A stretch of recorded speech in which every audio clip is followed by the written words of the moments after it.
It's that time of the year again. It's E3. It's video game nerds Christmas time, when all the biggest hitters in the video game industry, your Sony, your Microsoft, your Bethesda, your EA, your Nintendo a little bit, show off all the cool stuff they've got coming up in the pipeline.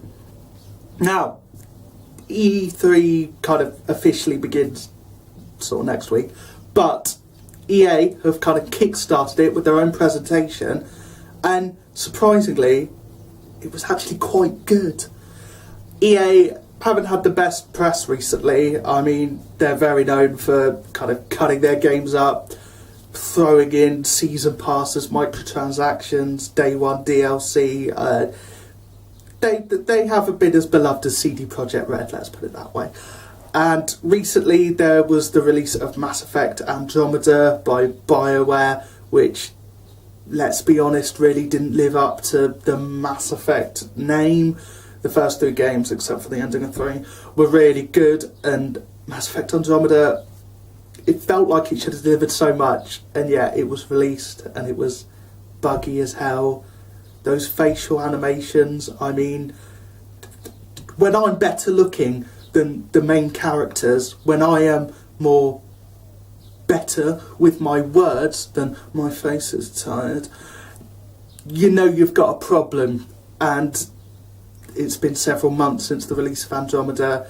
Patches have been few and far between. Fans still don't really think the game is as good as it ought to be.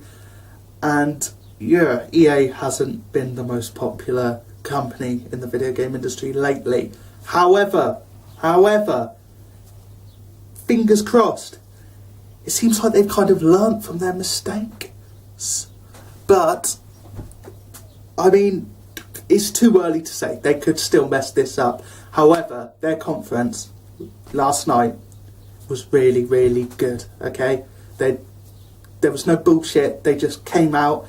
They had 3 particularly great games we'll be talking about. And it was just like, just one after another. They just kept making all the right moves. Well done, EA. Well done. We kicked off with Star Wars Battlefront 2. Now, Star Wars Battlefront, kind of the reboot that came out a couple of years ago, it looked incredible. The sound was amazing. It was the best looking Star Wars game we've ever had. The thematic, the atmosphere, oh my god. The problem was it had almost not enough content to justify a full priced game, okay? You didn't have a single player campaign. The original Battlefront games did on the PlayStation 2.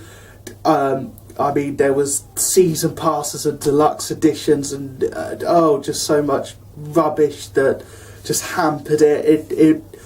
There was definitely some great stuff in that game, but my god, it felt like it needed to be bulked up. I have a theory that it may have been rushed a bit in order to coincide with the release of The Force Awakens a couple of years ago. There's no proof of that, but it makes sense. Star Wars Battlefront 2 though, it looks great. It looks like they've really heard the feedback of the release a few years ago, and they've really upped their game. First of all, it's going to have a single player story. Now, we just saw kind of a CG trailer. I think it was CG. I get the feeling they kind of wanted us to think it was gameplay, and maybe it was using the engine, but yeah, it felt very cinematic to me. But I mean, still, it looked great, and given how great the previous one looked, there's no reason to doubt it won't look great, it won't sound great. They really poured the Star Wars magic on that. And as I say, it's going to have a single player story. We didn't get to see much of that. There was a bit at the end, but the trailer was more about just building up hype for Battlefront 2, for getting us in the Star Wars mood. However, there is going to be a single player campaign, and from the kind of teasers we've had, it sounds like it could be quite good. Let's hope it is. But let's be honest, when it comes to Star Wars Battlefront 2, especially Battlefront 2, yeah, in a way, in this day and age, it's all about the online. We want to be fighting across the galaxies. I want to be playing as Yoda, just kicking the shit out of Count Dooku. and it looks like that's covered. The Star Wars Battlefront 2 was very much set in one era of Star Wars, whereas Battlefront 2, we have every era. There was footage shown from the Clone Wars, from the shite prequel films.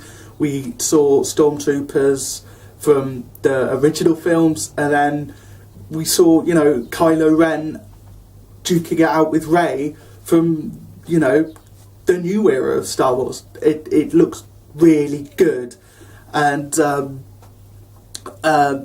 it just seems like there's going to be so much more content. Like, they realised that the first one was quite bare bones, and it looks like there's just going to be a lot of meat in this new one. We regarding like the lore of Star Wars, there was a bit where you see Yoda fighting Darth Maul. I'm pretty sure that never happened in the movies, but who cares? It's Yoda fighting Darth Maul. I'm in. Okay.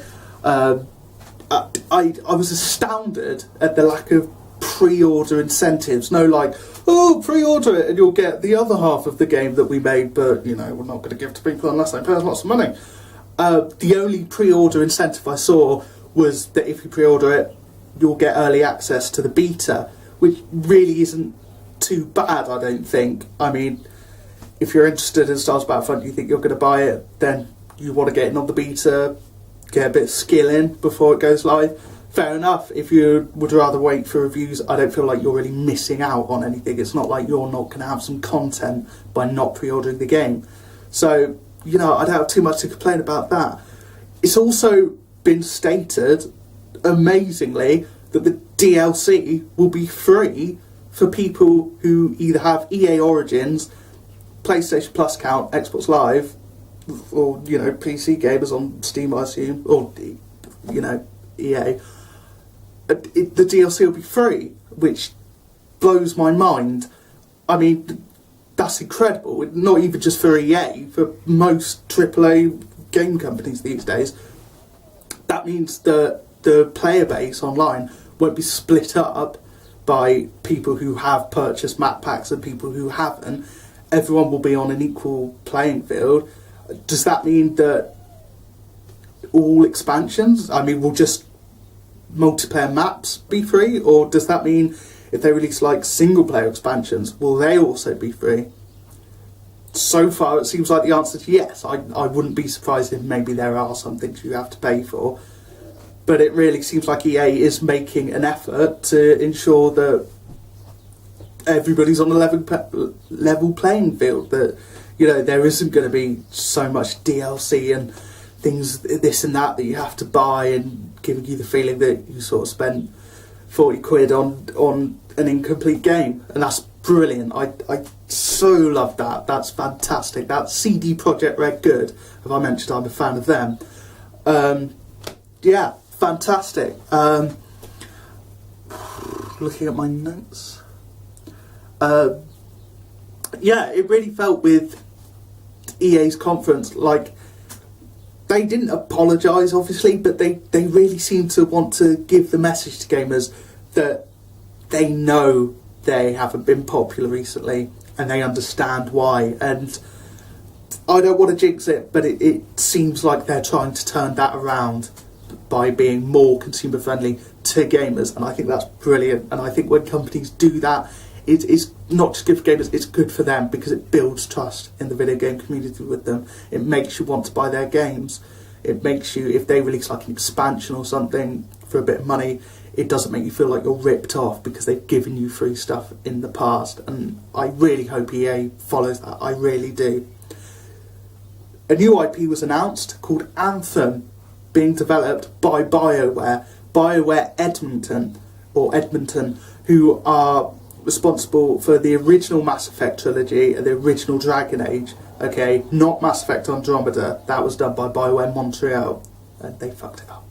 But the original team, okay, this could be really, really good. Now, I kind of feel like the trailer was more about setting the theme of the game and kind of giving us a feeling for it, but it didn't give a lot away.